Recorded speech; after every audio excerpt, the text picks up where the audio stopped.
Shalom, shalom, most high in Christ bless to everyone. Happy Sabbath to each of you. It is November 25th, 2023. We give glory and honor to our Father above. We give glory and honor to Christ our King. We salute the elders of Israel, the bishops, the deacons, the captains, the officers, the soldiers, the brothers, every man in their respective places. We salute and shalom to all of the mothers, the wives, the sisters, the daughters, and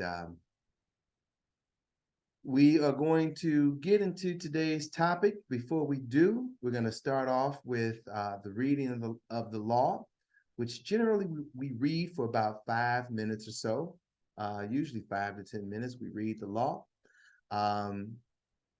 And before we start reading the law, let me give this quick PSA, public service announcement, and that is subscribe to the channel, like the video, hit the bell notification, share this video with a friend, with a family member, with an enemy, and most importantly, reach out so that you can come and be an active participant with Children of Israel Ministries as we strive to bring about the kingdom of God into existence. With that, let me get out the way, and let's begin with the reading of the laws.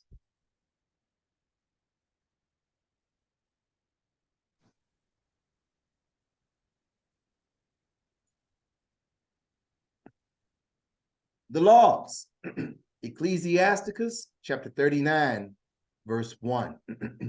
But he that giveth his mind to the law of the Most High, and is occupied in the meditation thereof, will seek out the wisdom of all the ancient, and be occupied in prophecies. He will keep the sayings of the renowned men, and where subtle parables are, he will be there also. He will seek out the secrets of grave sentences, and be conversant in dark parables. He shall serve among great men, and appear before princes. He will travel through strange countries, for he hath tried the good and the evil among men.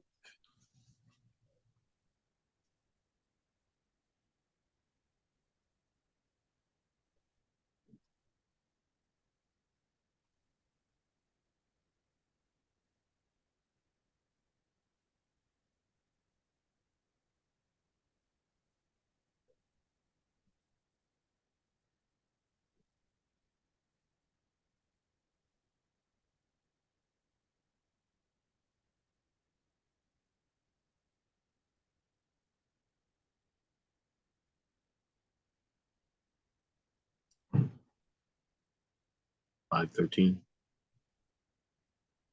Yeah. Not to extradite a slave who fled to biblical Israel. Deuteronomy 23 and 16. He shall dwell with thee, even among you, in that place which he shall choose in one of thy gates. Were it liken him best, thou shalt not oppress him.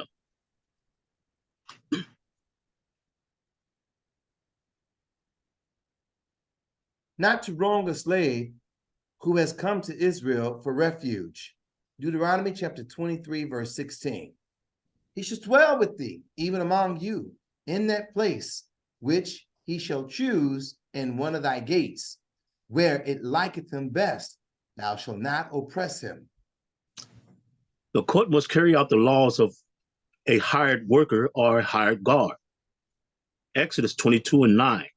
For all manner of trespass, wherein it be for ox, for ass, for sheep, for raiment, or for any manner of lost thing, which another challengeth to be his. The cause of both parties shall come before the judge, and whom the judge shall condemn, he shall pay double unto his neighbor. Pay wages on the day they were earned. Deuteronomy chapter 24, verse 15. At his day thou shalt give him his hire, neither shall the sun go down upon it. For he is poor, and setteth his heart upon it, lest he cry against thee unto the Lord, and it be sin unto thee. Not to delay payment of wages past the agreed time. Leviticus 19:13. Thou shalt not defraud thy neighbor, neither rob him. The wages of him that is hired shall not abide with thee all night until the morning. The hired worker may eat from the unharvested crops where he works. Deuteronomy chapter 23, verse 25.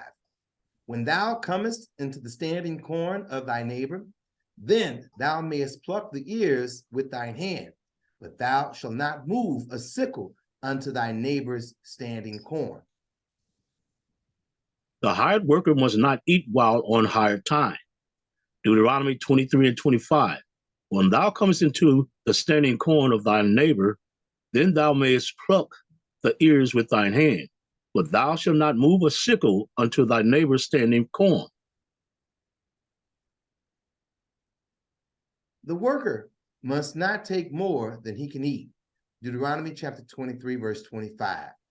When thou comest into the standing corn of thy neighbor, then thou mayest pluck the ears with thine hand, but thou shalt not move a sickle unto thy neighbor's standing corn. Not to muzzle an ox while plowing. Deuteronomy 25:4. Thou shalt not muzzle the ox when he treaded out the corn. The courts must carry out the laws of a borrower. Deuteronomy chapter 22, verse 13. If any man take a wife and go in unto her and hate her. The courts must carry out the laws of an unpaid guard. Deuteronomy 22:6. If a bird's nest change to be before thee in the way in any tree or on the ground, whether they be young ones or eggs, and the dam sitting upon the young or upon the eggs, thou shalt not take the dam with the young. Lend to the poor and destitute. Exodus chapter 22, verse 24. Then ye shall bring them both out unto the gate of that city, and ye shall stone them with stones that they die. The damsel, because she cried not, being in the city, and the man, because he hath humbled his neighbor's wife. So thou shalt put away evil from among you. Not to press them for a payment you know they don't have. They don't have it. Exodus 22:24. Then ye shall bring them both out unto the gate of the city, of that city. Ye shall stone them with stones that they die. The damsel, because she cried not, being in the city, and the man, because he had humbled his neighbor's wife. So thou shalt put any evil from among you. Press the idolater for payment. Deuteronomy chapter 15, verse 3. Of a foreigner thou mayest exact it again, but that which is thine with thy brother, thine hand shall release. Return the collateral to the debtor when needed. The one above it. Oh, I'm sorry. The creditor must not forcibly take collateral. Deuteronomy 24:10. When thou dost lend thy brother anything, thou shalt not go into his house to fetch his pledge. And we will start with 5:28 next time, Lord willing.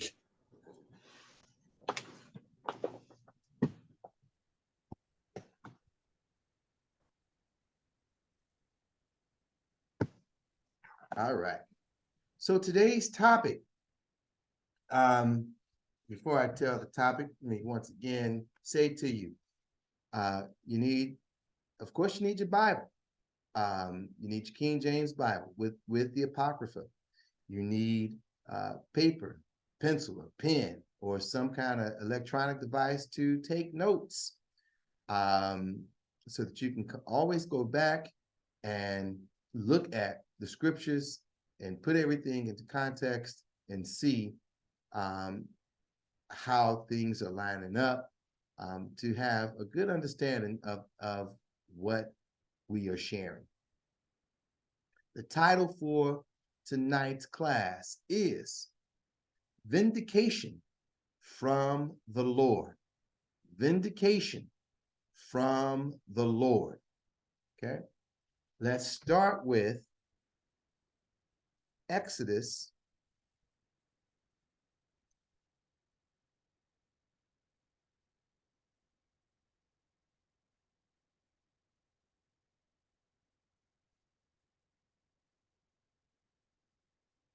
Let us go to Exodus chapter 21, verse 16.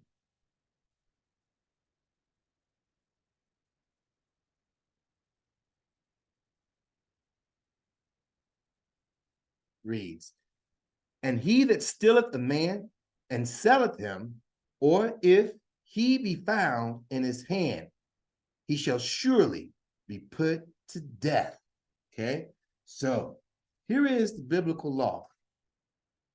If a man steals another man, especially among the children of Israel, he steals a man, he sells that man into slavery, into bondage.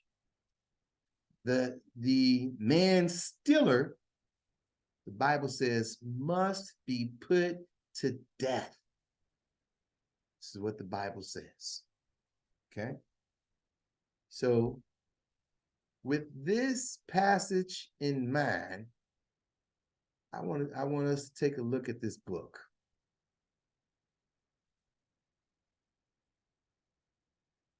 Okay. Now I have an account with archive.org. It doesn't cost you anything to create an account with archive.org.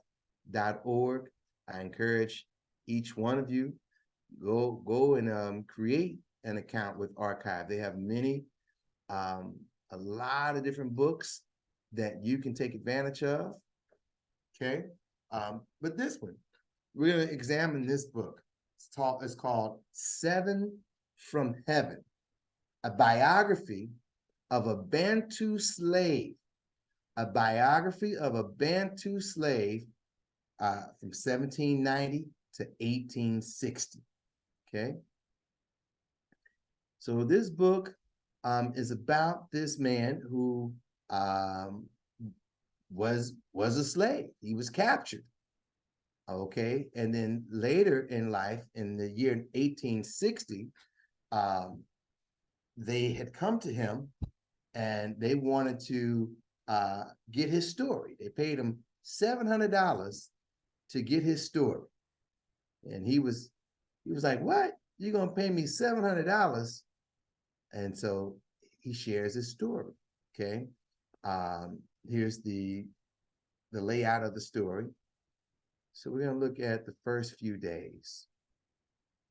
Look at the first few days of this man's story. So here we go. Ben David, a slave's own story. So this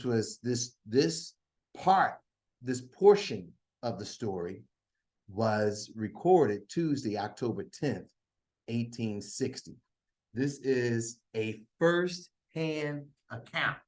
This is a first-hand account. So this is an actual slave given his account. Okay. So it goes. I was born Kakazuri, which means handsome brother, about the year 1790 on the east coast of Africa.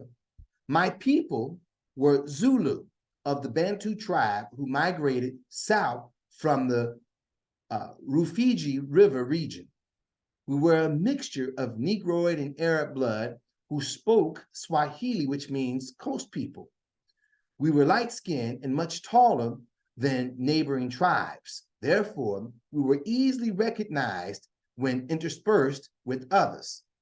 My family were farmers, and our whole clan lived in a kraal, a village. A kraal is where it's a village where the center of that village is the cattle farm, the cattle ranch, okay? My family were farmers, and our whole clan lived in a kraal, making us all blood relatives. The father of my mother's father was a shaman of our kraal, and it was he who told us of our heritage and Nilotic ancestry. From as long as I can remember, I was trained to be a tracker and hunter so that when I grew up, I could provide meat for our kraal. My name was changed to Umbingwa, Windaji, which meant skilled hunter, in hopes that I would grow up to honor my name. I was taught to read the ground and the sky, the grass, the wind, and all that anyone else might believe to be insignificant. Nothing was too small to overlook. We were a peaceful and content people who shared everything on a communal basis. For one blood flowed through all of us. My cousin, Kaidi, which means headstrong, and I were of the same age, so we spent all our time together honing our skills. We were strong and muscular, for we ran great distances and climbed trees so high that the animals could not detect our scent. We were both obedient to our parents and respected them for that was how they were raised. My parents never hesitated to show their love for us, nor did our aunts and uncles. We were truthful and trusting, and that is what led to our downfall. One early spring day in my 10th year, a very large dhow, a square-rigged boat, sailed into our harbor from the north. 5 men and 2 women came into our kraal. The men were Arab and the women Black. They brought fruit, sugar-filled dates for all the children, and a strong fermented drink for the adults. They said they came in peace as friends and wished to fill their casks with fresh water. My great-grandfather welcomed them, so we joined together to eat, drink, and dance. I had never witnessed a celebration that lasted so long for a sunset to drink was affecting the adults, and they had a difficult time dancing to the drums. When night fell, the 2 women gathered us children, about 20, and took us abroad the dhow, for it would be impossible for us to sleep in our kibandas with all the noise. We were led below deck in a room dimly lit by a single oil lamp. The eerie shadows cast on the walls of the room and the strong smell of millet gave us all a sense of apprehension. We could see sacks of millet piled about the room and could feel the dhow slowly sway, putting us all in a dreamy state. The women asked us to lay on the sacks and try to sleep to the rhythm of the boat. We trusted them. So these Arab men and these 2 women, they got the people of the kraal, they got them intoxicated, drunk. They gathered the children and took them and put them on the boat. And tell the children, oh, go to sleep, go to sleep. All the while, it's a setup. When we awoke, we could see daylight through the cracks of the doors overhead and could feel the sea splashing outside the walls of a much greater movement of the boat.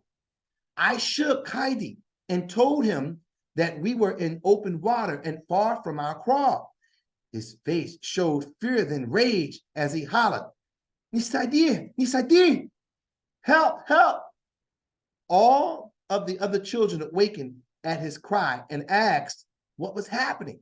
I told them that we were being kukamata by evil people, and they had given our parents kiloi that made them drunk. The room was filled with screaming and crying, and Kidi and I could not quiet them down.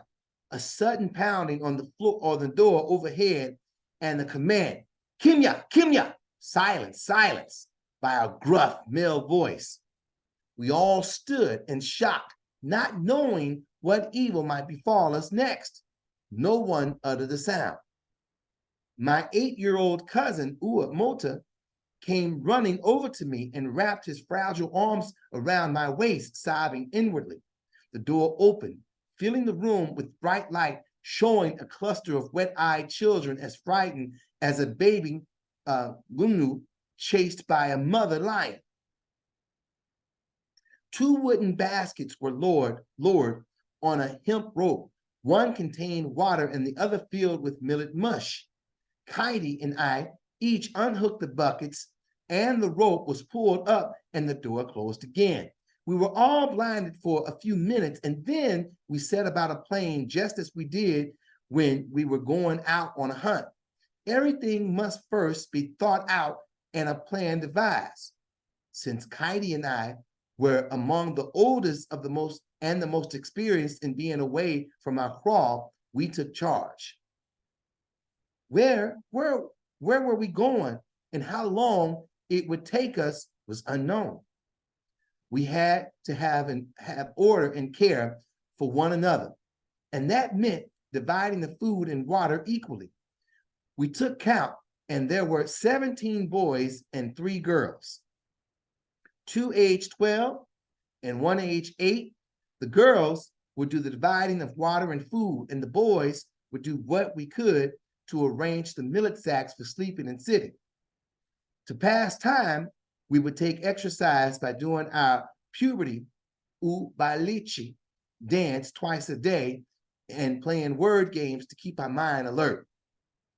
Kaidi pounded on the door until one of the women who led us on board answered his knock and told her that if we did not have a container for our kinyisi, we would defile the containment their cargo of millet.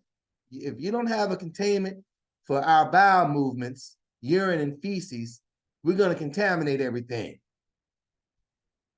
She told us she would fetch one immediately. When she opened the hatch, we were momentarily blinded, so we were unable to see the half barrel coming down on us. It bounced off the shoulder of Kipawa and then onto the millet. Kipawa winced with the pain as he grabbed his shoulder and sank to his knees. He got shot. I tried to feel for a broken bone, but the skin was peeled off and he didn't want me to touch him. I took my portion of warm mush and passed it over the wound and held it there until it stuck on by itself. He asked me to let him alone, took a drink of water, and went over in the corner and laid down. Kaidi and I had all the others sit down in front of us on the floor and told them our plan to survive. The half barrel would be placed in the far corner, and after each one used it, we would cover it with 2 sacks of millet to keep the stench to a minimum.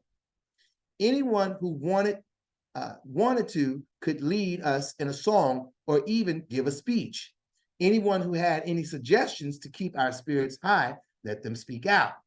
We will stand for no disagreements, for our enemy is only above deck, and we here below are all blood relatives. The days became routine and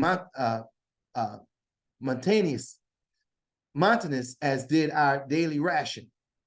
We extended our mush by adding some raw millet from a sack we opened. At one time, we were unable to eat the warm mush, for most of us were sick from the pinching and rolling of the ship. When the hatch was opened by the female captor, we asked why the sea was so rough, and she said we were rounding the Cape. That didn't mean too much to us until we got a sunny day and noticed through the cracks that we changed from a southwardly direction to a northwardly direction. Then the seas calmed and life was more bearable. Our captors became less suspicious of an escape attempt and permitted us to hand up the barrel of kinyisi and have it emptied. That gave us a breath of fresh air that all took advantage of to the utmost. How good it was. Looking back those 60 years, I believe we did an outstanding job of surviving. We stressed hope and discouraged despair. Kipawa stayed in a depressed mood the entire voyage, for he was in such great pain. He will carry a scar for the rest of his life. We had a grown-up discussion on the matter. We were betrayed by these friendly people from the north. Trust was such an integral part of our lives that we decided it was best to remain trusting, since the alternative would be to be cynical. Although I assured them that one day we would return to our old life and village, deep inside, I felt we would never see our family again. I feared we would be sold into utumwa, for we often heard stories of that happening, but only to others. I kept this assumption to myself.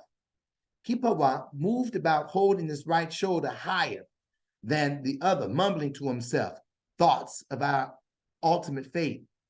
Finally, he blurted out, "We're all destined to be eaten by our captors. We will never see our families again." Kitty and I both overwhelmed him with our shouts, "Upizi, upizi, nonsense." We are to be used as servants or field hands. We will not be eaten. The other children listened to us, for it sounded more plausible, and they thought Kipawa might have a fever and be talking out of his head.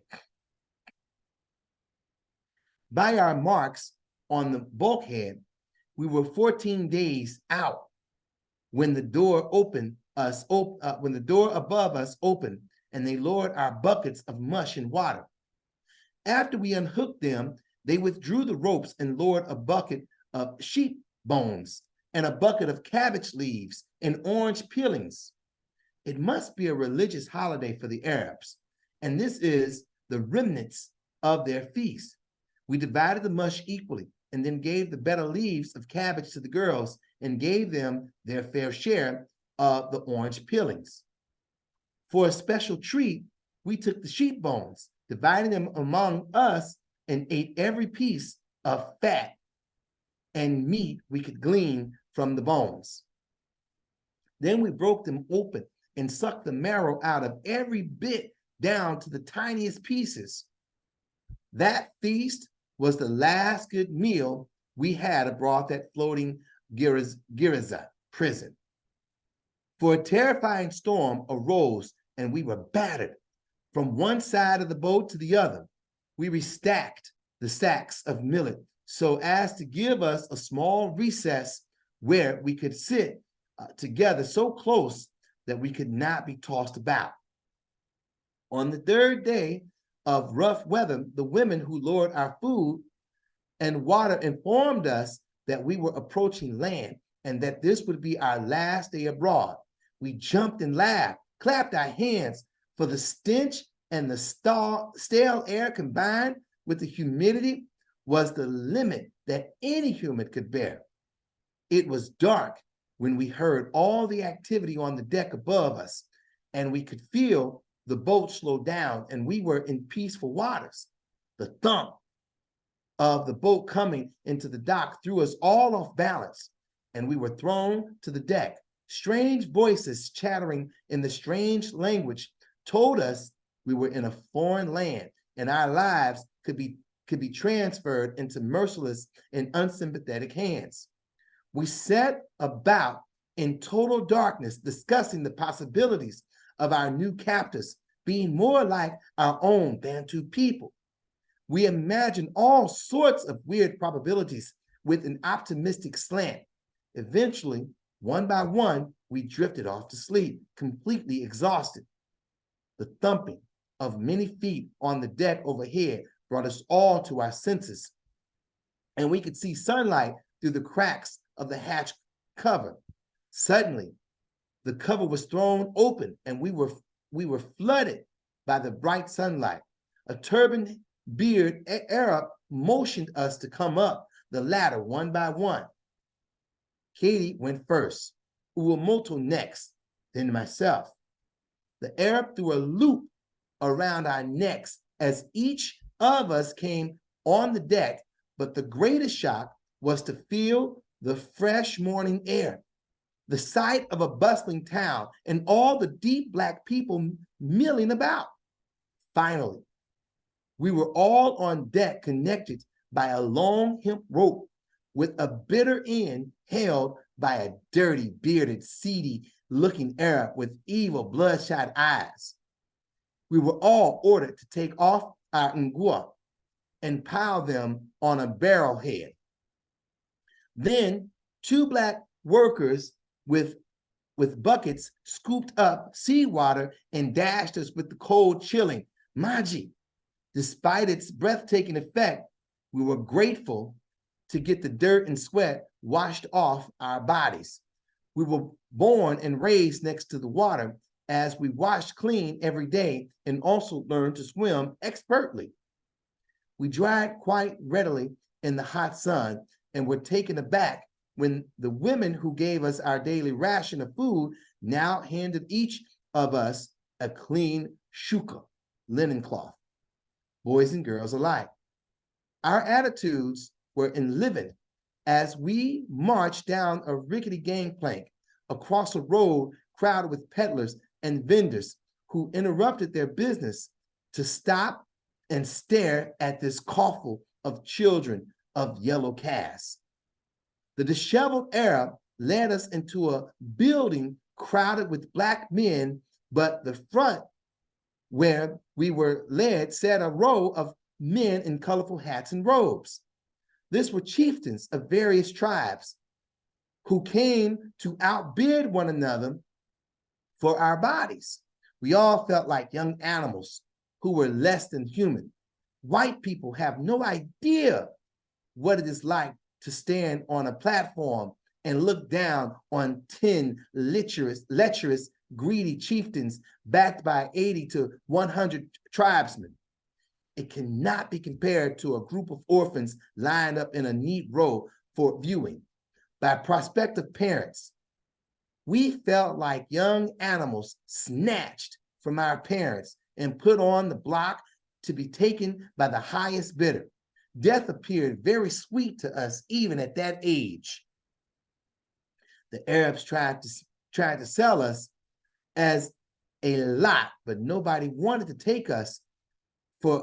take all of us, so we were placed in groups of 4, making 5 groups. Kitty and I were the tallest and strongest, so we were kept together. They then added Kipawa, for he was obviously crippled, and then Uwamoto was pushed into us, for she was considered less valuable.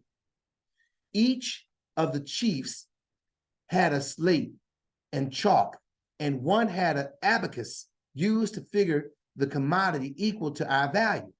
Finally, the Arabs accepted an offer after much bartering, adding this and subtracting that until it was agreed that Chief Asmak, the Asante tribe, would be our new owner. He was an ugly man with a long grayish beard and a bearded chin. Long hair was to depict wisdom, but I believe It was more of a diabolical feature. Let me go to one final section of this book. So we see they got thrown in this boat. We see that how they traveled several days on the boat. And then they're sold at an auction. And he said they felt like animals. Okay.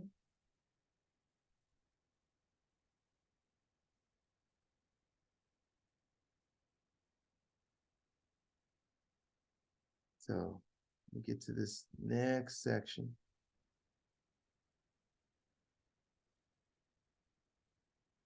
Here we go. All right. This next little section. I'm just reading 2 paragraphs.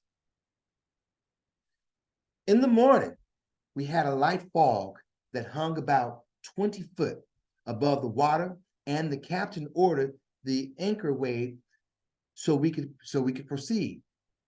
Quiku and I were called up on deck to help turn the capstan and then stow the anchor chain. After the work was done, we were allowed to stay in the bow and watch our approach into Charleston, treading our way between the island into Charleston Harbor. We tied up to the dock that held the longest building I had ever seen. Such a massive struggle boggled my mind. There were no buildings like that in Elmina. And we've talked about the Elmina Castle in previous times. But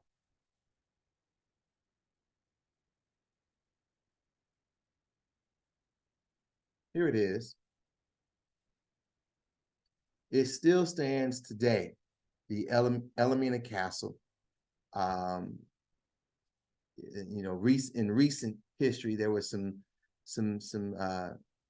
Judite women, some Israelite women, some African-American women, young girls, who were here and shaking their butt on the tops of this castle, talking about we dancing to the ancestors, and so they thought that was something that was something respectable to do. So, but here it is. It still stands today. Okay.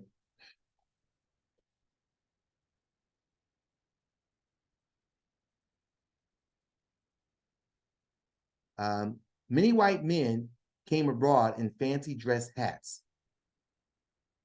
and hats. They were interested in the ship's cargo.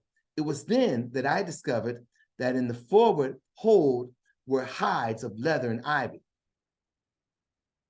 Quiku and I were ordered to bring the slaves out on deck by twos, washing them down with water from the harbor using soap water roots to scrub them clean. Then they shackled the left leg of one to the right leg of the other. The women were led off unrestrained. We hollered to Poku, "Hapana, Jambo, don't worry." We were led into the long warehouse on the dock, and to our surprise, there were other slaves there who had just been unloaded from the English ship. These people were half-starved, dirty, and even had children in their group. When I could get close enough to them, I asked them in Swahili where they were from. Once he understood my question, he answered, "Senegambia." That was foreign to me, but I knew he was from Africa. Our group was led into a small anteroom with tables and benches, and metal plates were set on the table. We were given a large portion of grits and pork belly.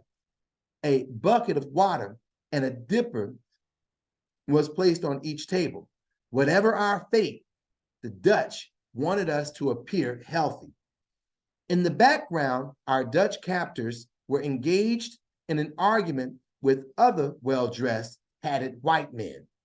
It appeared that the discussion entailed the sale of us in all one transaction or none at all. It seemed to be the opinion of the dealers that slaves from our area were the most desired in South Carolina. Okay, so these slaves primarily coming from this region where this man came from,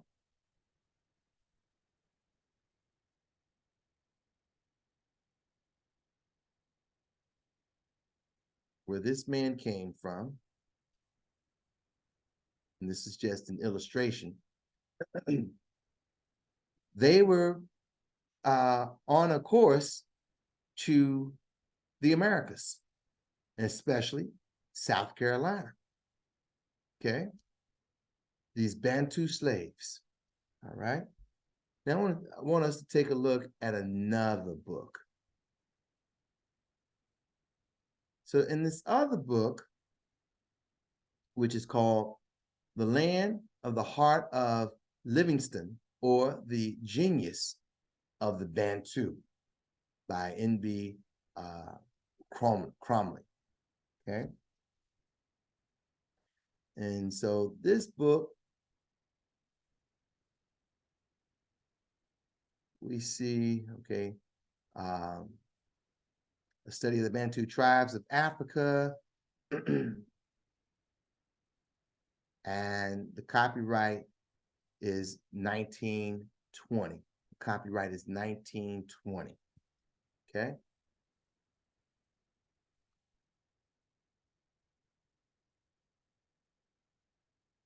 And we want to read this part right here that I'm highlighting. Okay. The contention has been made that the extraneous element of the Bantu was derived from tribes of Israel, which were first carried away to Babylon, as related in the scriptures, and who afterward in whole or in part migrated through Egypt into equatorial Africa, and through mingling with native tribes, upon whom they imposed much of their own religion and customs, gave rise to the people now known as Bantu. So in this book, to be fair, in this book, there are various theories set forth as to who the Bantu people are.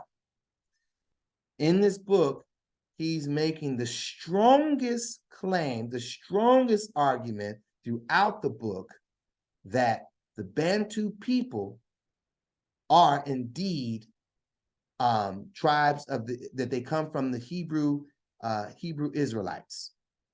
Okay, this highlighted section right here.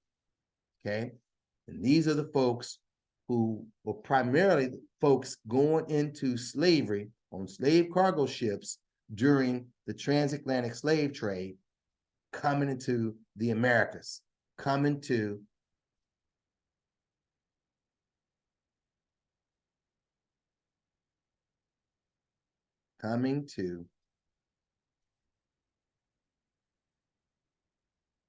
South Carolina.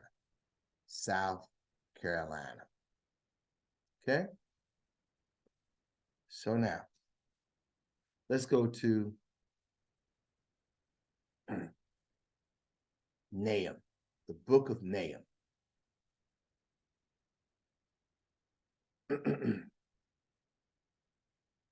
Book of Nahum, chapter 1, verse 1. The burden of Nineveh, the book of the vision of Nahum, the Elkoshite. Okay, so now Nineveh, ancient Nineveh, is right here. Okay, it's a city that belonged to the Assyrian Empire, the Assyrian Empire. Okay, and this highlighted green is the Assyrian Empire. They call it this is the Fertile Crescent right here. You got this large sea right here, the Mediterranean. You have the Nile River. You have the Euphrates River, the Tigris River. So you got all this water making this a very fertile landmass back in those days. It wasn't as desert as it is today. And so here's Nineveh, okay? And here, when you read about here it is right here, a recreation of Nineveh, Assyria, around 700 BC. The Hanging Gardens of Babylon are believed to have been in Nineveh, modern day Iraq. So here's a recreation with how they believe it would have looked in that time period, okay? And show one more. So we see Nineveh right here. We see Iran right here. Here is Iraq. Okay, this is Iraq. So Nineveh is a part of Iraq. Here's Baghdad. Okay, just to put things in context. Here's Kuwait, down here to the south. Okay, Saudi Arabia. All right, Nineveh. Let's go to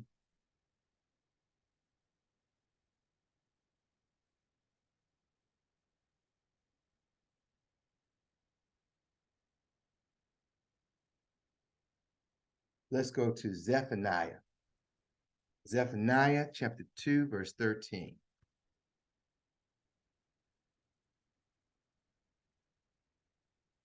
Okay. And he will stretch out his hand against the north and destroy Assyria, and will make Nineveh a desolation and dry like a wilderness. Okay. Now, you might be thinking, well, this is ancient. And yes, at a point in time, we are talking about ancient Assyria. We're also talking about modern Assyria. And, well, I didn't write this in my notes. I did not write this in my notes. Let's go to 2nd Esdras. 2nd Esdras chapter 15. I didn't think to write this in my notes at the time.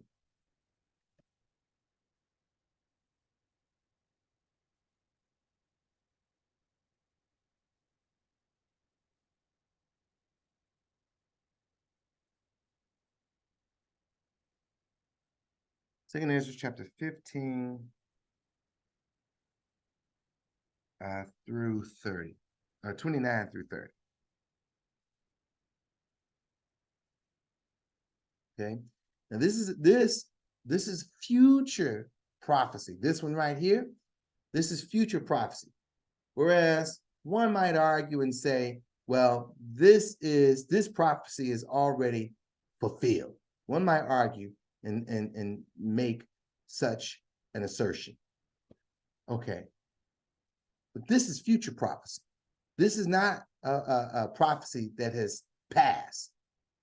Where the nations of the dragons of Arabia shall come out with many chariots, and the multitudes of them shall be carried as the wind upon earth, that all they which hear them may fear and tremble. Also, the Carmanians are modern day Iranians. Carmanians are modern day Iranians. Raging in wrath shall go forth as the wild boars of the wood, and with great power shall they come and join battle with them, and shall waste a portion of the land of the Assyrians. Who is this Assyrians? Is this the ancient Assyrians? No. This is modern day America. This is modern day America. And hopefully by the ending of this lesson, you will understand why we make such a claim, why we provide such an assertion. Let's continue. Okay.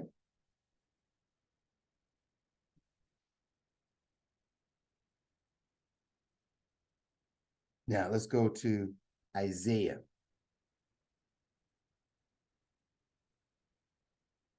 Isaiah chapter 10, verse 12.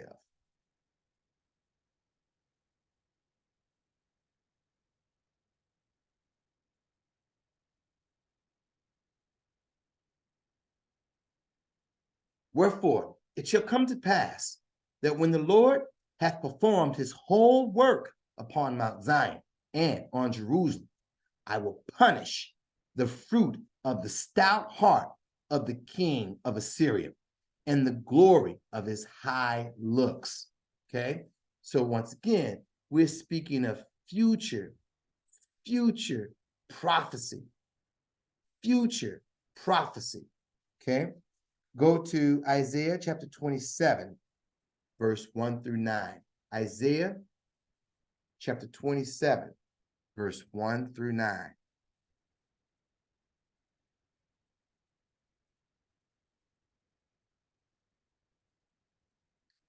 In that day, the Lord with his sword and great and strong sword shall punish Leviathan, the piercing serpent, even Leviathan, that crooked serpent, talking about the white man, talking about Esau, talking about the devil. And he shall slay the dragon that is in the sea. In that day, sing ye unto her a vineyard. Oh, let me back up a second. Write this down as a mental note to yourself. Note to self, slay the dragon that is in the sea, that is in the sea.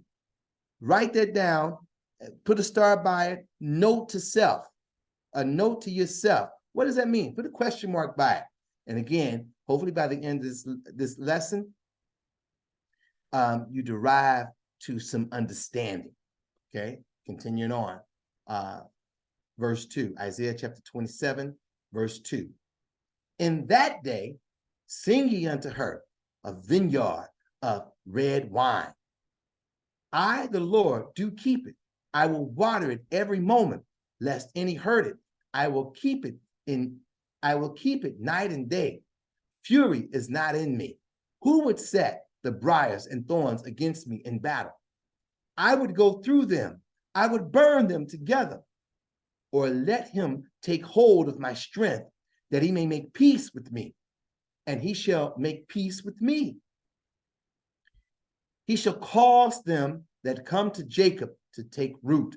Israel shall blossom and bud and fill the face of the world with fruit. Hath he smitten him as he smote those that smote him? Or is he slain according to the slaughter of them that are slain by him? In measure, when it shooteth forth, thou wilt debate with it. He slayeth his rough wind in the day of the east wind. By this, therefore, shall the iniquity of Jacob be purged, and this is all the fruit to take away his sin, when he maketh all the stones of the altar as chalk stones that are beaten in sunder. The graves and images shall not stand up. So what are we talking about? Jacob, I am going to deliver you. You're going to go through some hardship. This is part of your punishment. But I'm going to deliver you. I'm going to purge you of your iniquity. Okay? And it's going to be a beautiful day when that day comes. All right? So, once again, but Assyria, I'm going to destroy Assyria. I'm going to destroy Assyria. Now, let's go to Psalms chapter 83, verse 8 and 9.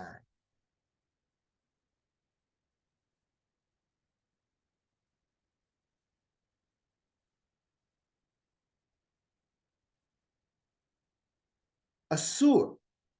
Assur is another name for Assyria. It was another city belonging to Assyria. So to say Assur, we're talking about the Assyrians. To say Assur or Assyrians, and to put it in future context, we're talking about Esau, Edom.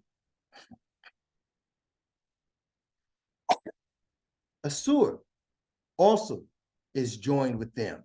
They have helping the children of Lot, Selah. Do unto them as unto the Midianites, as to Sisera, as to Jabin, at the brooks of Kison. I want you to, again, write this as unto the Midianites. Likewise, write down, note to self, with a question mark. What did the Midianites do? Okay, we're going to come back to this near the end of our lesson. Okay, but what we want to understand is that these folks, they are not innocent by any means. They're not innocent by any means. Okay, let's go to Nahum chapter 1, verse 2. God is jealous, and the Lord revengeth. The Lord revengeth and is furious. The Lord will take vengeance on his adversaries, and he reserveth wrath for his enemies. Okay, go to Deuteronomy. Deuteronomy chapter 35, verse 30, chapter 32, verse 35. Deuteronomy chapter 32, verse 35.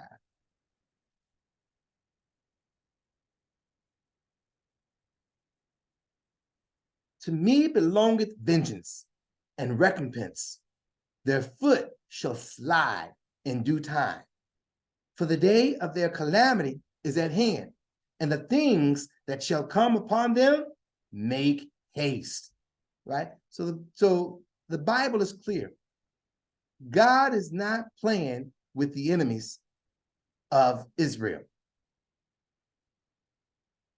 God is not playing with the enemies of the Most High. Let's go to Isaiah chapter 59, verse 17 through 18.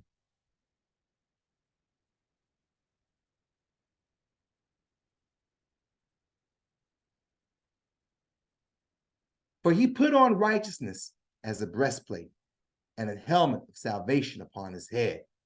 And he put on the garments of vengeance for clothing and was clad with zeal as a cloak. According to their deeds, accordingly, he will repay fury to his adversaries, recompense to his enemies. To the islands, he will repay recompense. Okay? The Lord ain't playing. The Lord is not playing. The Most High is not playing with these enemies. We went into slavery. This man shares his story on how he went into slavery and how his people were set for South Carolina. That was the most excited place for them to go, was to South Carolina. Okay. Let's go to Romans chapter 12, verse 19. Romans chapter 12, verse 19.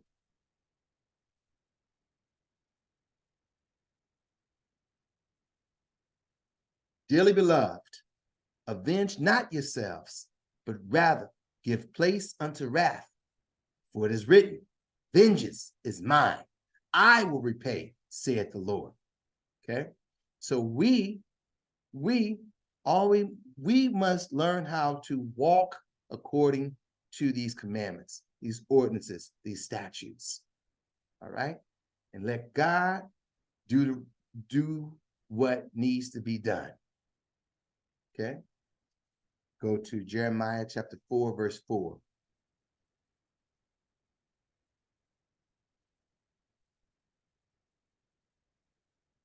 Circumcise yourself to the Lord, and take away the foreskins of your heart, ye men of Judah and inhabitants of Jerusalem, lest my fury come forth like fire and burn that none can quench it because of the evil of your doings.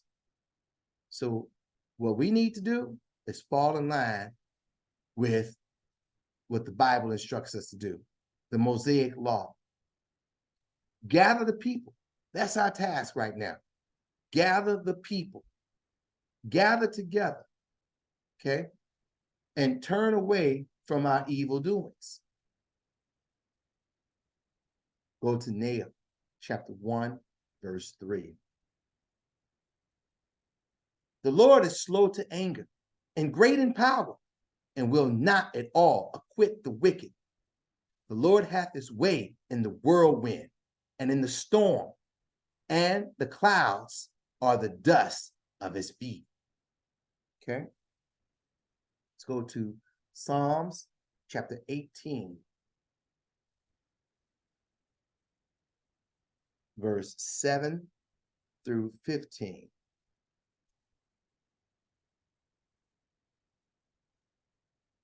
Then the earth shook and trembled. The foundations also of the hills moved and were shaken, because he was wroth, he was angry. There went up a smoke out of his nostrils, and fire out of his mouth devoured coals were kindled by it. He bowed the heavens also and came down, and darkness was under his feet. And he rode upon a cherub and did fly. Yea, he did fly upon the wings of the wind. He made darkness his secret place. His pavilion round about him were dark waters and thick clouds of the skies. And the brightness that was before him is thick clouds past, hailstones and coals of fire. The Lord also thundered in the heavens, and the highest gave his voice, hailstones and coals of fire. Yea, he sent out his arrows and scattered them, and he shot out lightnings and discomforted them. Then the channels of water were seen, and the foundations of the world were discovered at thy rebuke, O Lord, at the blast of the breath of thy nostrils. So what do we see? Let's get some imagery in our mind.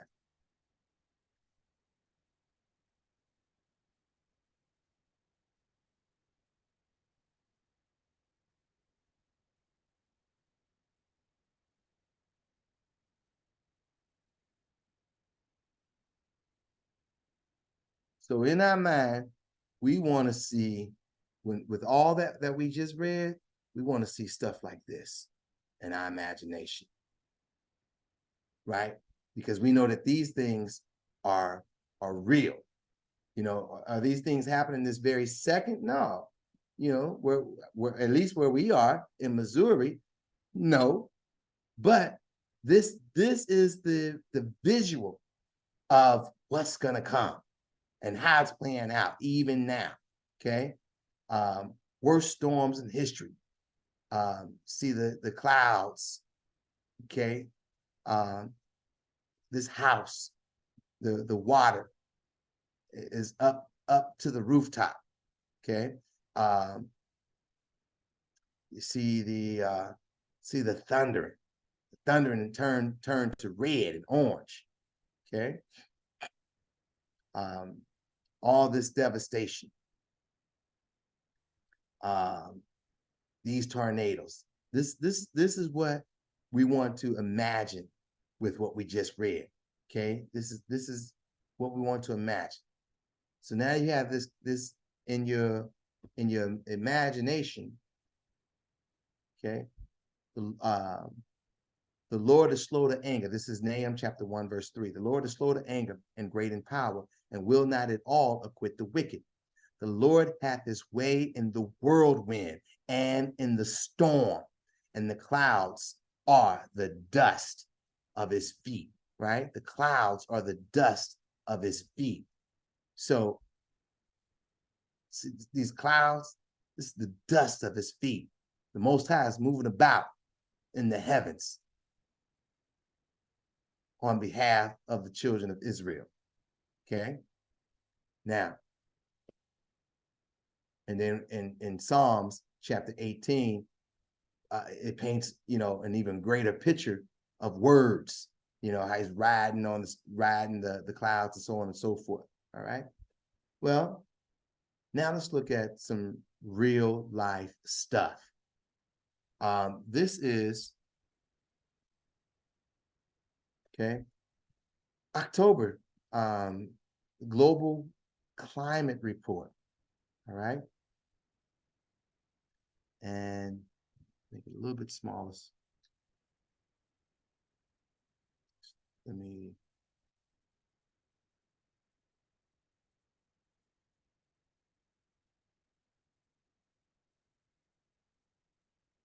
Bear with me. Here we go. Summary report. So this is just October 2023. Earth had its warmest October. Earth had its warmest October. October marked the 5th record warm month in a row. Not just a city, not just a geographical location, the Earth. January to October 2023 ranked as the warmest such period on record. And there is a greater than 99% chance that 2023 will be the warmest year. And that's this National Center of Environmental Information. 174-year record. For the 7th consecutive month, global ocean surface temperatures set a record high. Antarctica had its 6th consecutive month with the lowest sea ice extent on record. 15 named storms occurred across the globe in October, which was above the 1991 to 2020 average of 12. Globally, October 2023 was the warmest October in the 174 years. The year-to-date global surface temperature ranked as the warmest such period on record. October 2023 marked the 5th. We just read all of that. Okay. So here things are heating up, getting hot. Okay. Record warmest. This is what's going on the globe. This is what's going on the globe. Okay. And okay. Show.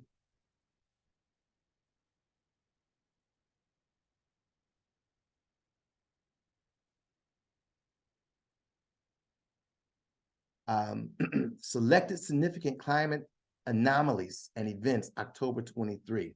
Okay.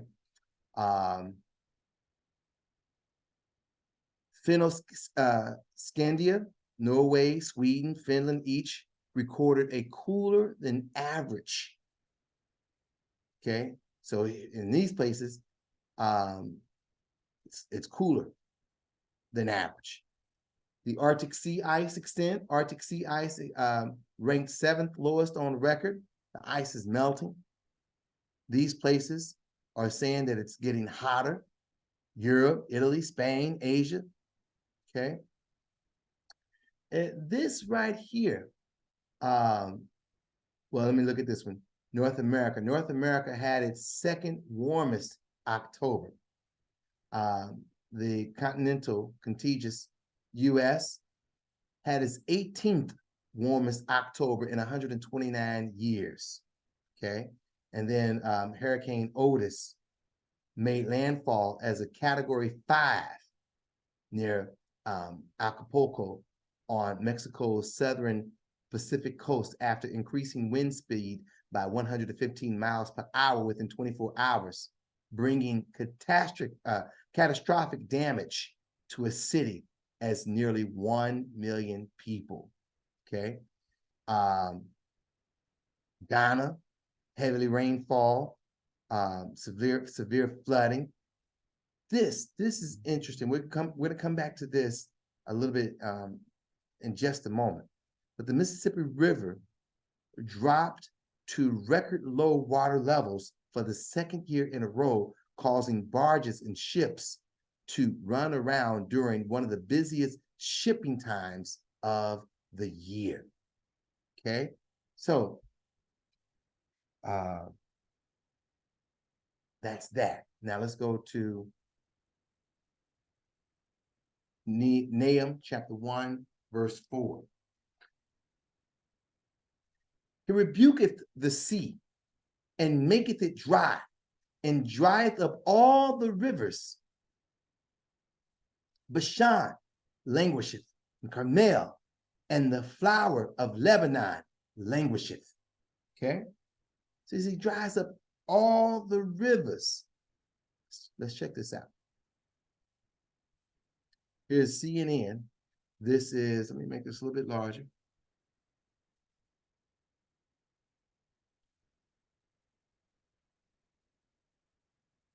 This is September 21st, 2023. September 21st, 2023. Okay, this is the Mississippi River drying up. This is the Mississippi, a tugboat pushing barges navigates between and around sandbars amid low water levels on the Mississippi River in Langston Parish, Louisiana on September 14th. Water levels along the Mississippi River are plummeting for the second year in a row after this summer's blistering heat and low rainfall triggered extreme drought across parts of the central U.S. The low water levels, what is this? The low water levels have made a unique rock formation in the Mississippi River, usually surrounded by water accessible by foot, and the Army Corps of Engineers is increasing the size of a levee in Louisiana to prevent salt water from surging into drinking water in New Orleans. The drought comes as a critical harvest season approaches. The farmers across the Midwest are concerned about water supply and barge deliveries. Officials and residents along the river worry about the widespread impacts another decline could bring. Okay, every water level gauge along a nearly 400-mile stretch of the Mississippi from the Ohio River to Jackson, Mississippi, is at or below the low water threshold, according to data from the National Oceanic and Atmospheric Administration and U.S. Geological Survey. Right? What did it say? He rebuketh the sea and maketh it dry, and drieth up all the rivers. Let's go to this article right here. Oh, no, not yet. Not yet. I'm getting ahead of myself.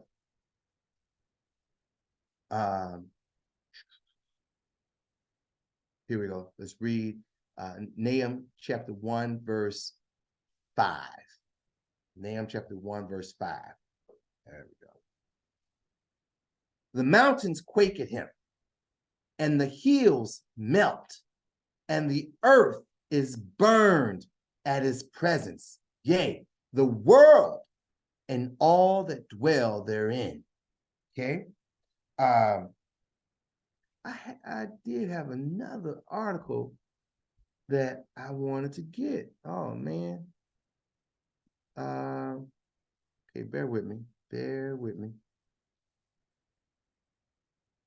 Bear with me. Let me see if I can find this article. I apologize.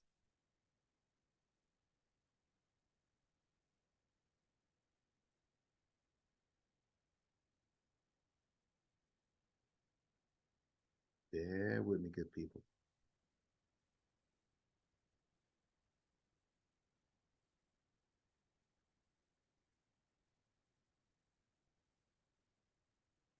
Okay. This is discussing yet and still the water levels, the rivers. I got ahead of myself. I apologize. Or rather, I didn't prepare that article. But here it is. Here's the article. Okay. This is from Axios. This is October 17th, 2023. Okay. So we saw the Mississippi River drying up. Here it says extreme drought drives Amazon River port to lowest level on record. Okay. So here we see floating houses that are no longer floating on the Negro River near Manaus, Brazil on October 16th. So this is just maybe just a little more than a month ago. Okay, floating houses. They're not floating anymore. Amid extreme drought across South America, exacerbated by climate change related heat extremes and El Nino, major tributaries of the Amazon River are reporting record low water levels. Why it matters? The measurements warn that parts of the Amazon basin, the largest watershed in the world, are being stressed, and the deterioration of one of the most biodiverse places on Earth may be accelerating. The drought is also driving extensive wildfires and human-caused fires that are smothering Brazilian cities with smoke. By the numbers, the water levels of the Negro River dropped to 44.3 feet on Tuesday, the lowest since measurements began there 121 years ago. The measurement was taken near Manaus, the capital and largest city of the Brazilian state of Amazonians, situated on the confluence of the Negro and Amazon rivers. Around 10% of the water in the Amazon basin drains through the Negro River, which is considered the world's sixth largest river by water volume. The Madeira River, another vital tributary of the Amazon, also recorded historically low levels, according to the AP. Over 11,500 fires were detected through the Amazon during the first 16 days of October, according to Brazil's National Institute for Space Research. Okay, I'm going to read the last one. Amazonians, which is also entirely covered by the Amazon rainforest, has so far seen almost 3,000 fires, making it the worst October since record began 25 years ago. Okay, so let's read these passages in Nahum once again, starting with this is Nahum chapter 1, verse 3, 4, and 5.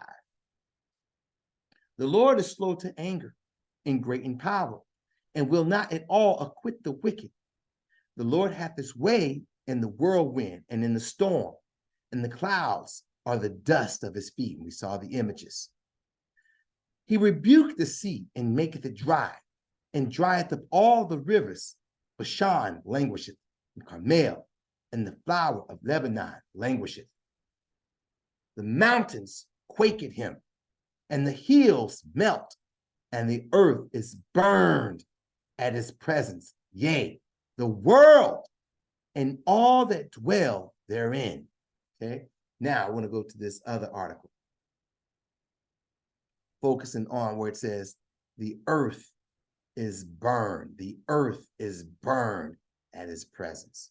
And okay. Now this is an article from World Resource Institute. Okay, resource from World Resource Institute. You see the fire in the background. Okay, The latest data confirms forest fires are getting worse. August 29th, 2023. Okay. I didn't write any of these articles. Okay. The latest data on forest fires confirms that we're long feared, that what we've long feared. Forest fires are becoming more widespread, burning nearly twice as much tree cover today as they did 20 years ago. Using data from a recent study by researchers at the University of Maryland, we calculated that forest fires now result in 3 million more hectares of tree cover loss per year compared to 2001. 3 million more hectares compared to 2001, and are roughly the size of Belgium. And now, interesting about Belgium, remember what Belgium did to the Congo, how the Belgians came and they were chopping off people's hands. Pope Leopold, and accounted for more than 1/4 of all tree cover loss over the past 20 years. Global tree cover loss due to fires. Okay. Let's see here. Oh, here it is. Is doing the calculation 2023. So if you pay attention here, 2015, 2021, you can see, okay, you can see the loss. See the loss of trees. Okay. Loss of trees. Most of it's right up in here. Okay. So it's all up in here, all up in here. All this brown that's taking place. 2021 was one of the worst years for forest fires since the turn of the century, causing an alarming 9.3 million hectares of tree cover loss globally. Over 1/3 of all tree cover loss that occurred that year, though down from the previous year. Over 6.6 million hectares of tree cover was lost forest fires in 2022, similar to other years covered the past decade. And in 2023, the world has already seen heightened fire activity, including record-breaking burns across Canada and catastrophic fires in Hawaii. Okay. So tree cover loss due 2001 to 2000. And fire-related loss, non-fire-related loss. Okay. All right. So let's get back to, did I have other? No. All right. Back to Nahum chapter 1 and verse 6. Who can stand before his indignation? Who can abide in the fierceness of his anger? His fury is poured out like fire, and the rocks are thrown down by him. Okay, who can stand before him? Who can? That's the question. Who can stand? Let's go to Jeremiah chapter 10, verse 10. Jeremiah chapter 10, verse 10.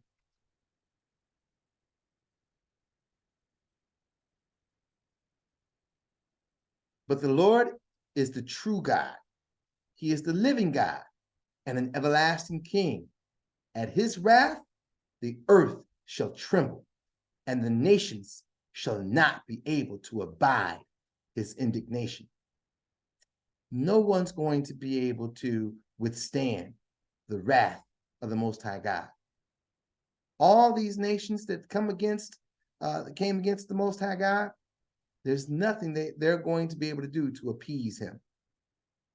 And they of the house of Jacob, the children of Israel, who will not repent, the 2/3 we're speaking of, there's nothing that is going to stand in the way of them and the impending final judgment coming from the Lord. Let's go to Nahum chapter 1, verse 7. The Lord is good, a stronghold in the day of trouble, and he knoweth them that trust in him. Okay, write this down. The Lord is good. Write that down. The Lord is good. Okay, let's go to Lamentations chapter 3, verse 25.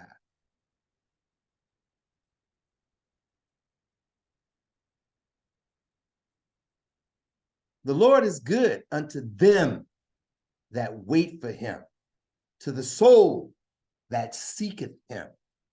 Okay? You in that 2/3 camp, you're not seeking the Lord. You in that 1/3 camp, the Lord is good unto them that wait for him. You in that 1/3 camp, you're trusting and waiting on the Lord. Okay? Go to 1 John chapter 4. We're going to read verse 8 through 10.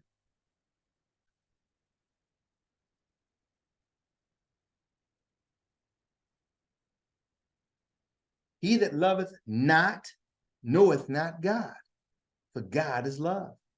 He that loveth not, right? You have malice in your heart.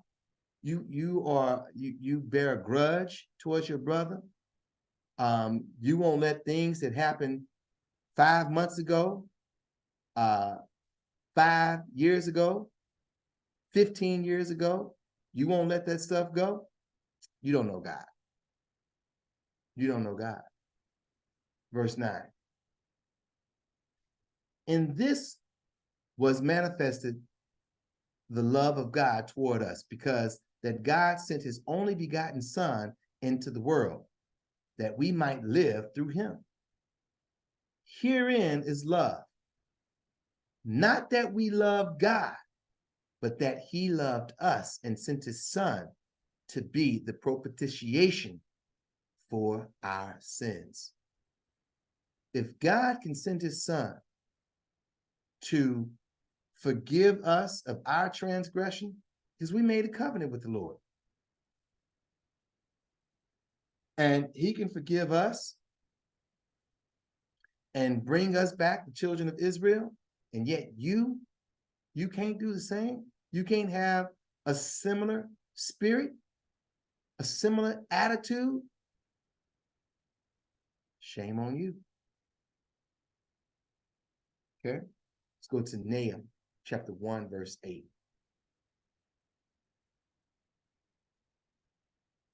But with an overrunning flood, he will make an utter end of the place thereof, and darkness shall pursue his enemies. Okay, go to Isaiah. Isaiah chapter 17, verse 12 through 13.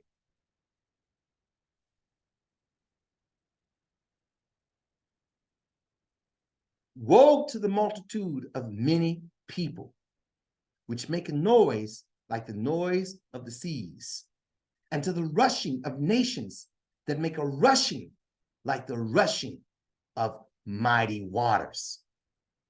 The nations shall rush like the rushing of many waters, but God shall rebuke them, and they shall flee far off, and shall be chased as the chaff of the mountains before the wind, and like a rolling thing before the whirlwind. Okay? So what is this mighty waters? Okay?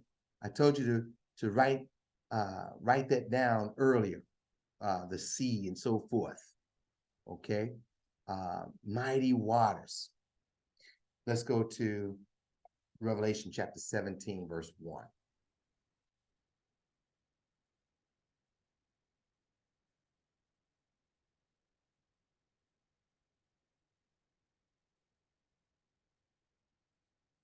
And there came one of the seven angels, which had the seven vials, and talked with me, saying unto me, Come hither, I will show unto thee the judgment of the great whore that sitteth upon many waters.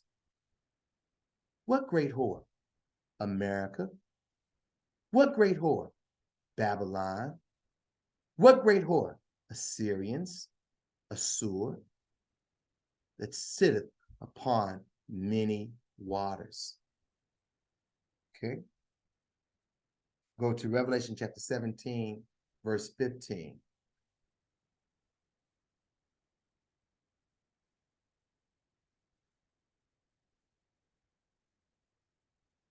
And he saith unto me, The waters which thou sawest, where the whore sitteth, are peoples, and multitudes, and nations, and tongues. So the waters, right? So when we read, we have to read with spiritual eyes. When we read, we have to read in context, because in certain contexts, in reading the Bible, water is exactly what it is: water, H2O, a liquid that we drink, right? A fluid that fills up to make seas and oceans and rivers, ponds, lakes.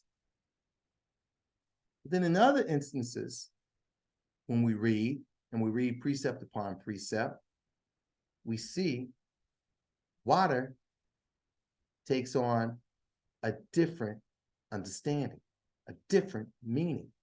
Water is talking about people, a sea of people. Okay? So let's go now to Nahum chapter 3. Nahum chapter 3 and verse 1.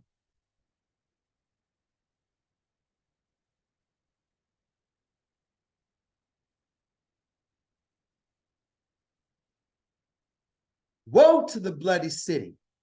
It is full of lies and robbery. The prey departeth not.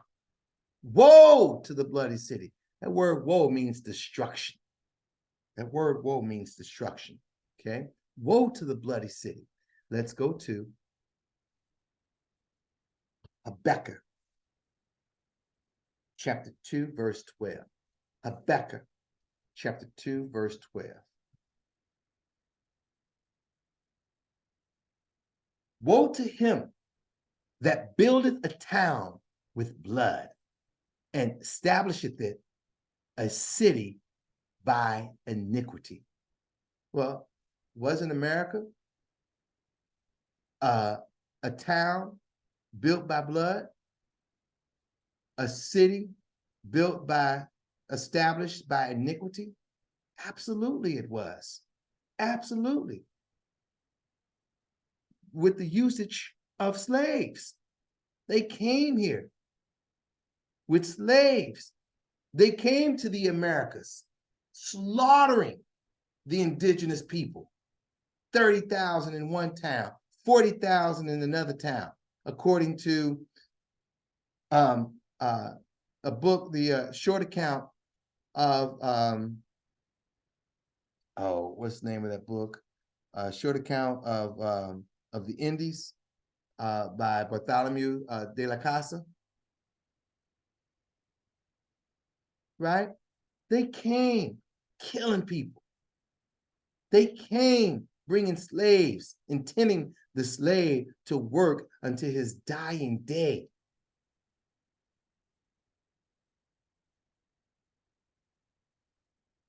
Go to Zephaniah chapter 3, verse 1 through 3.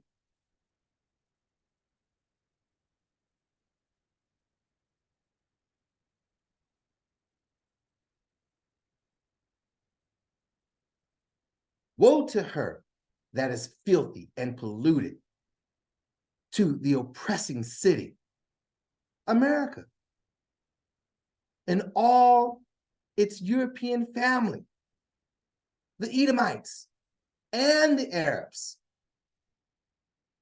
But primarily, they're starting with Edom. But the Arabs, they got it coming too. They have it coming as well.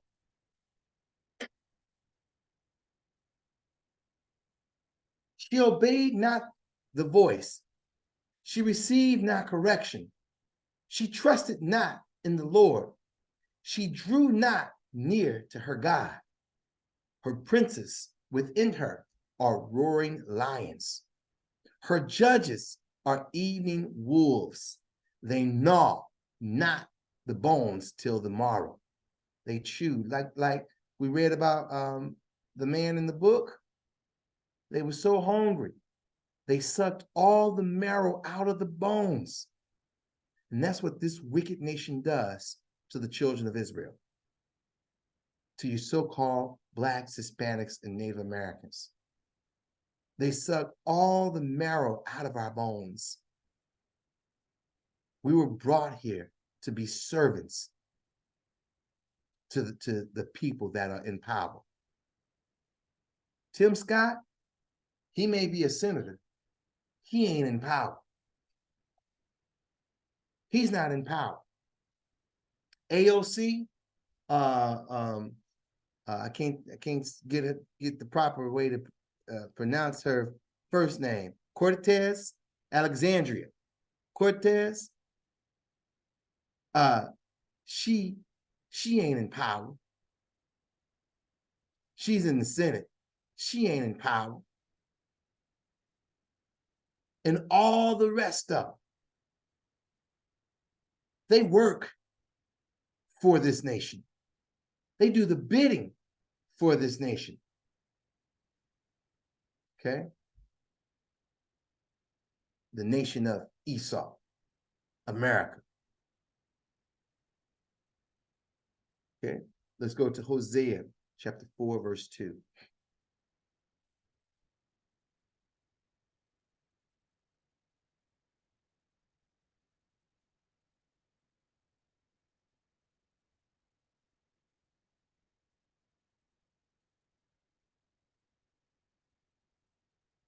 By swearing and lying and killing and stealing and committing adultery, they break out, and blood toucheth blood. This is what America does.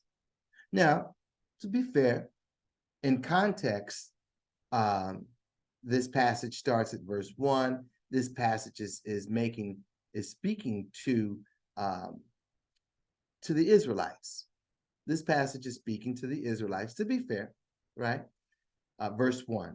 Hear the word of the Lord, ye children of Israel, for the Lord hath a controversy with the inhabitants of the land, because there is no truth, nor mercy, nor knowledge of God in the land.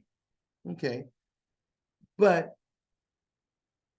if God did this to the children of Israel and took them out of their land, took them into captivity, there are more people that died in the transatlantic slave trade than those who died in the Holocaust. The Holocaust claims 6 million souls. The transatlantic slave trade claims 12 to 14 million souls. Double that. Even on the low scale, it's double that of those who experienced the Holocaust. Those individuals who say that they are Jews, they're not. Those people who went through the Holocaust, those are not Israelites. Those are not the descendants of Abraham, Isaac, and Jacob. They're not. Okay. Let's go to Nahum chapter 3, verse 4.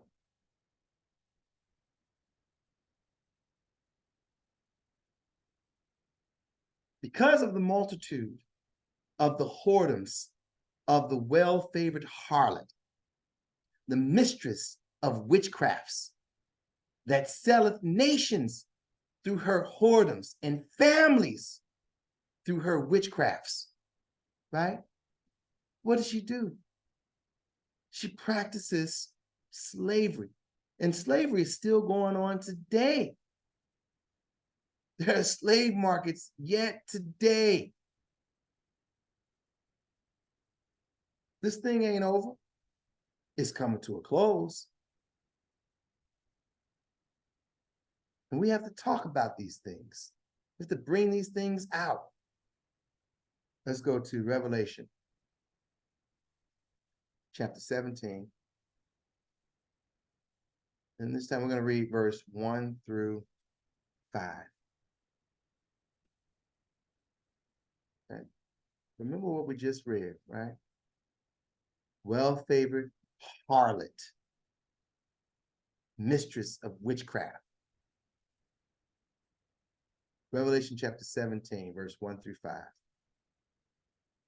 And there came one of the 7 angels, which had the 7 vials, and talked with me, saying unto me, Come hither, I will show unto thee the judgment of the great whore that sitteth upon many waters, with whom the kings of the earth have committed fornication, and the inhabitants of the earth have been made drunk with the wine of her fornication.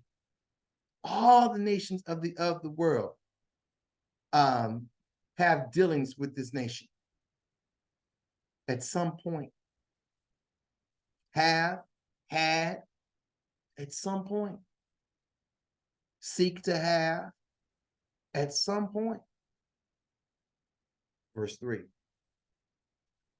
So he carried me away in the spirit into the wilderness, and I saw a woman sit upon a scarlet-colored beast, full of names of blasphemy, having 7 heads and 10 horns, right? Full of names of blasphemy. Such names that Jesus Christ is a white man. That's blasphemy. Such names as the white people that claim to be the Jews and are not, that's blasphemy.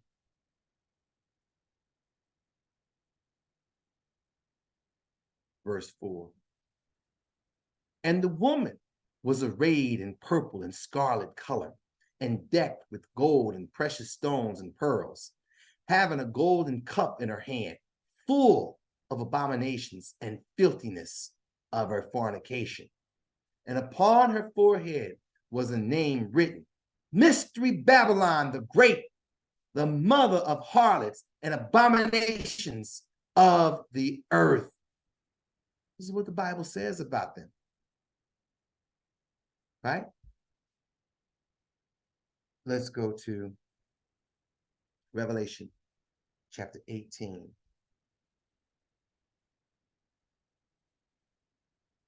Two through 3. Revelation chapter 18, verse 2 through 3. And he carried me mightily with a strong voice, saying, Babylon the great is fallen, and has become the habitation of devils and the hold of every foul spirit, and a cage of every unclean and hateful bird. For all nations have drunk of the wine of the wrath of her fornication, and the kings of the earth have committed fornication with her, and the merchants of the earth are waxed rich through the abundance of her delicacies. Right? The merchants. Write that word down also. We'll come back to it later. Merchants. Merchants. Write that down. We're not going to deal with it just this second. But write that down. Okay? So Babylon is fallen. This great nation is fallen. Vindication from the Lord shall come. Okay. Let's go to verse 9. Let's go to Revelation chapter 18, verse 9.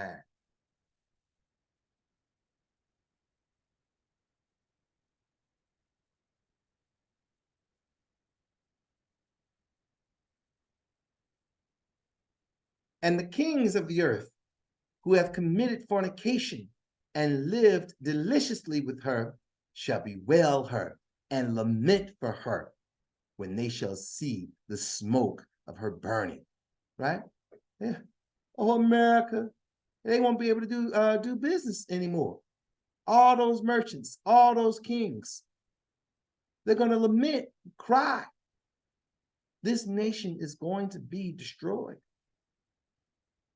Go to Revelation chapter 18, verse 23.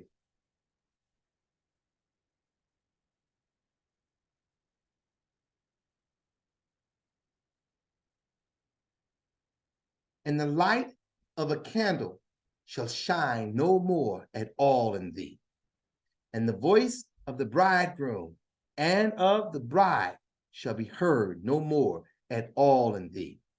For thy merchants were the great men of the earth, for by thy sorceries were all nations deceived. Right? This part right here. And a light of a candle shall shine no more at all in thee. Take a look at this. This is what I want. Right there. This light right here, Lady Liberty, this thing is going to be destroyed. This thing is going to be destroyed. No more shall a light shine. A light of lies, a deceitful light. Okay, this thing will be destroyed. Okay. Now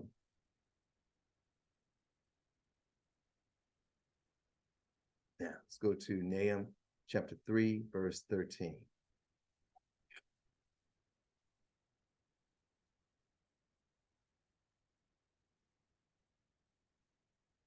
Behold, thy people in the midst of thee are women. The gates of thy land shall be set wide open unto thine enemies. The fire shall devour thy bars. Right here, I chuckle because behold, thy people in the midst of thee are women. So where are the men? Where are the men? Let's look at this article. This article is update Tuesday, November 7th, 2023. Okay. Military recruitment is down. Why don't young Americans want to join? Huh? Back to Nahum. We're gonna read the article, but I just want to laugh again. Nahum chapter 3, verse 13. Behold, thy people in the midst of thee are women. Where are the men? Where's your military? Why are you weak and docile? It reads.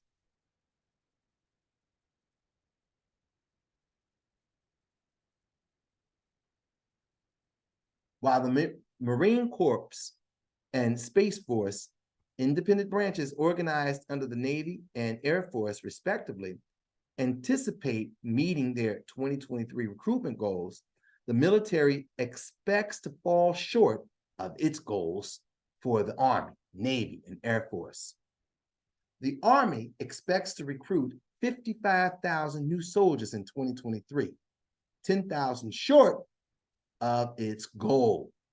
The Air Force also expects a 10,000 negative person shortfall, and the Navy expects to be 6,000 shy of its goal. Though The percentage of active duty military members has fluctuated since 2001.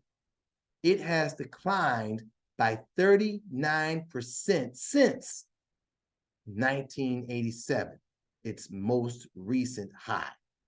So it's been on a steady decline ever since 1987. Who is eligible to join the military? The Department of Defense developed a method for estimating the number of young adults who would be eligible to join the military. In 2020, its qualified military available study estimated that 23% of Americans aged 17 to 24 were eligible for military service. This age group represents 90% of the military's applicants.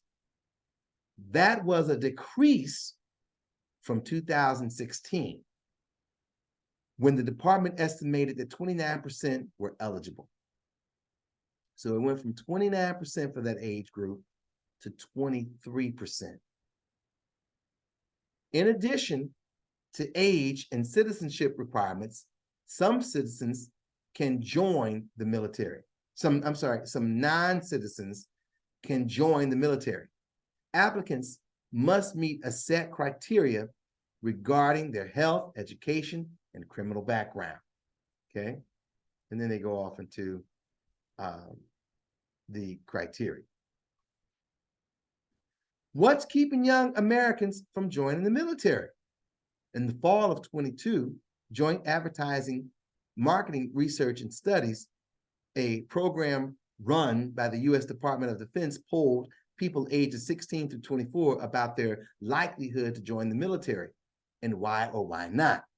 When asked, in the next few years, how likely is it that you will be serving in the military? 2% replied, definitely. 7% replied, probably. Conversely, 32% replied, probably not. And 58% replied, definitely not.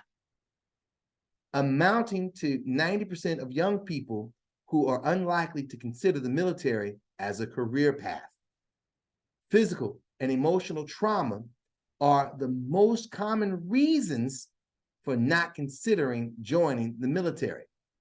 Top 10 reasons selected by surveyed youth when asked. What would be the main reasons why you would not consider joining the military? Possibility of physical injury, death, 70%. Possibility of PTSD or emotional psychological issues, 65%. 58% leaving family and friends, 46% other career interests, 40% dislike military lifestyle, dislike of military lifestyle, too long of a commitment, possibility of interference with college education, required to live in places I don't want to live in, don't believe I would qualify, possibility of sexual harassment, assault. So these are the reasons why. Okay. Let's go to this other article. I don't know if it's, I glanced at it, I didn't read it in full, but this one is NBC News. And every branch of the military is struggling to make its 2022 recruiting goals, officials say. With a record low number of Americans eligible to serve, a few of those willing to do it, this is the year we question the sustainability of the all-volunteer force, said an expert. So now they're gonna start making it a requirement to join the military. This was written a little more than a year ago, June 27th, 2022. Okay. Every branch of the U.S. is struggling. We saw that. The official said we've seen that. Okay, some 73. we read a lot of this already in the survey. Okay, more than half of the young Americans who answered the survey, about 57%, think they would have emotional or psychological problems after serving the military. Nearly half think they would have physical problems. Okay, like, I won't go there, get injured, have mental problems, and then what? The VA they're not going to help. They're not going to do anything to help. I have family members. I got too many uncles in the military and aunts and whatnot come from the military, and all they do is complain about the VA. So that's that's the conversation. All right. So these are two different articles you can take a look at. But again, let's look at Nahum chapter 3, verse 13. Behold, thy people in the midst of thee are women. The gates of thy land shall be set wide open, because ain't no men there to protect. Unto thine enemies, the fire shall devour thy bars. Okay, let's go to Nahum chapter 3, verse 16. Thou hast multiplied thy merchants above the stars of heaven. The cankerworm spoileth and flieth away.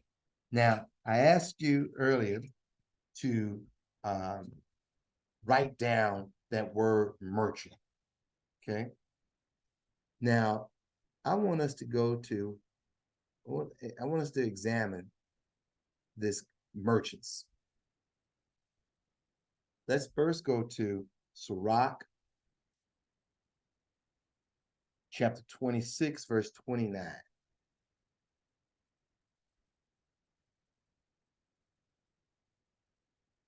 A merchant shall hardly keep himself from doing wrong, and a huckster shall not be freed from sin. Why? Because as a merchant, you make a living on selling goods. You buy goods, you trade goods. And because you have, your skill is selling. That's your skill, to sell.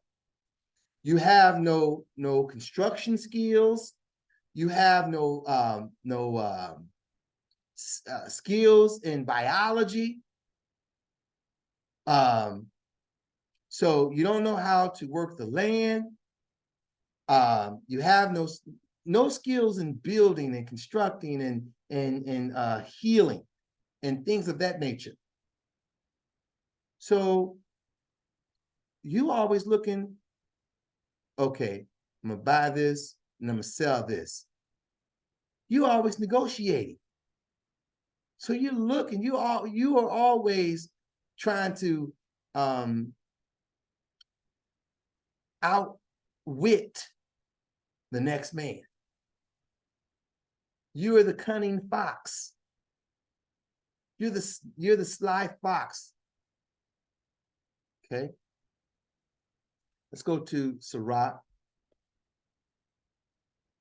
chapter 37 and verse 11.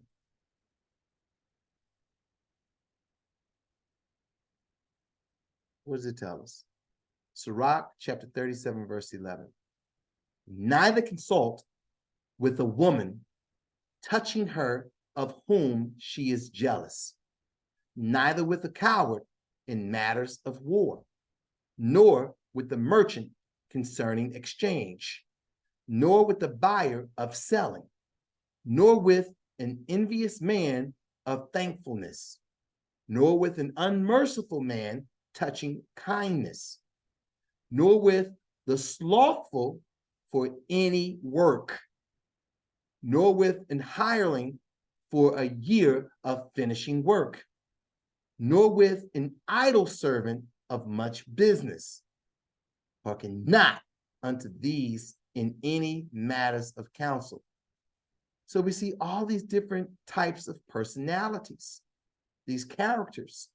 So a merchant concerning exchange.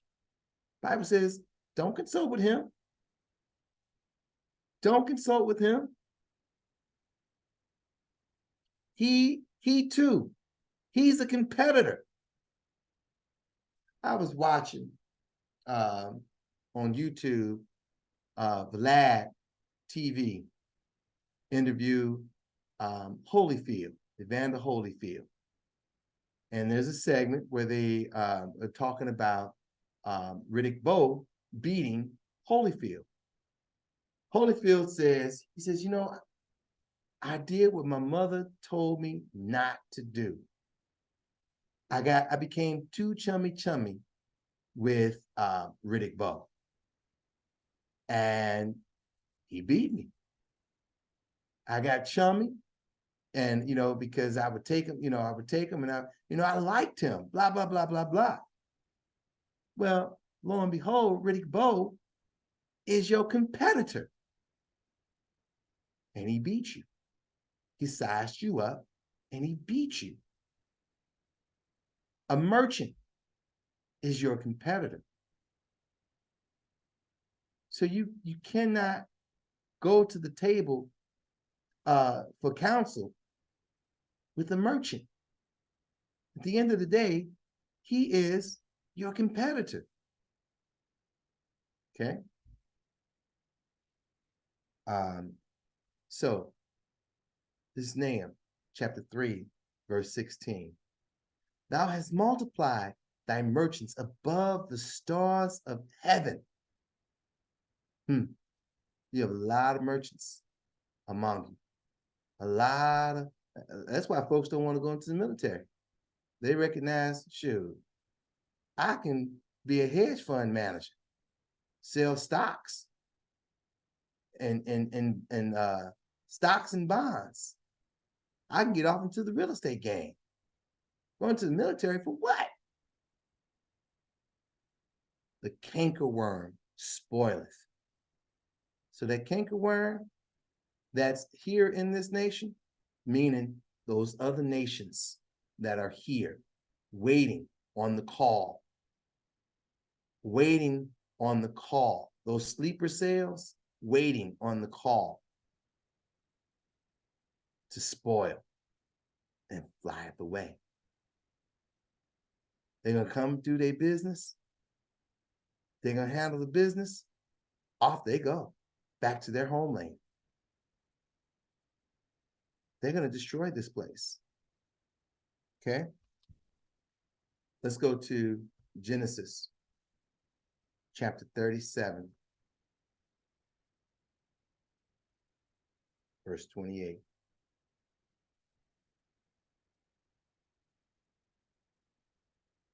Then there passed by Midianites, merchantmen, and they drew and lifted up Joseph out of the pit and sold Joseph to the Ishmaelites for 20 pieces of silver.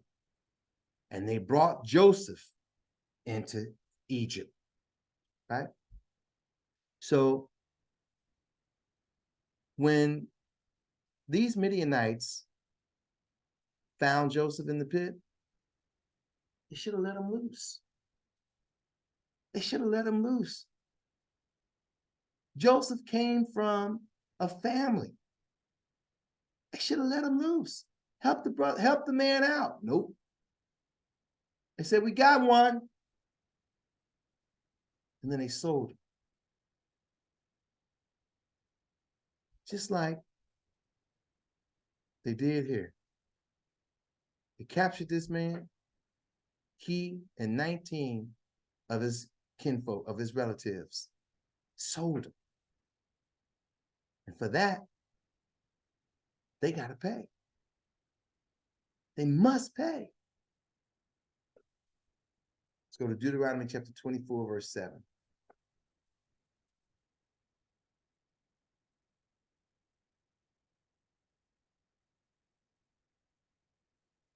If a man be found stealing any of his brethren, of the children of Israel, and maketh merchandise of him, or selleth him, then that thief shall die, and thou shalt put evil away from among you.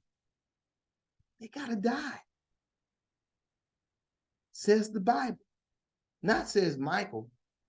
Who am I? I'm a measly old man. Who am I? The Bible says they gotta die. Go to Ezekiel. Ezekiel chapter 27, verse 13. Javan, Tubal, Meshech, they were thy merchants. They traded the persons of men and vessels of brass in thy market. They gotta die. Okay, go to Nahum chapter 3, verse 18. Thy shepherds slumber, O king of Assyria. Thy nobles shall dwell in the dust. Thy people is scattered upon the mountains, and no man gathereth them. This is what must become of them. This is what must become, O king of Assyria. Okay, go to Psalms chapter 18, verse 3.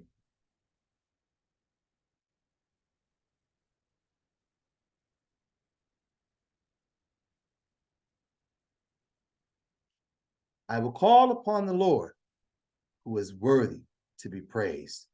So shall I be saved from mine enemies. And with that, we say shalom. We hope you have gotten some value out of this. We hope you get a great deal of understanding of the scriptures and being able to connect the dots with what's going on in today's time. Subscribe to the channel, like this video, push that bell notification. Moreover, reach out so that you can come and be a part in the flesh, be a part of Children of Israel Ministries, that we may build God's kingdom together. Shalom. Most High in Christ bless.